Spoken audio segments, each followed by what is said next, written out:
In this video, we will discuss configuring the electric motor type on a DS5 touchscreen. Begin by opening the Settings menu. Select Equipment Settings, then Delivery System. Select the holder position you would like to update. Then Electric Motor. The system will automatically detect the connected motor controller and display options accordingly. Press the back arrow to save your changes. Use the Home button to exit the menu and return to the home screen.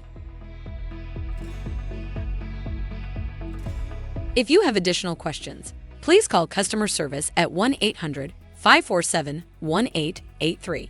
A helpful A-dec associate is just an email or phone call away.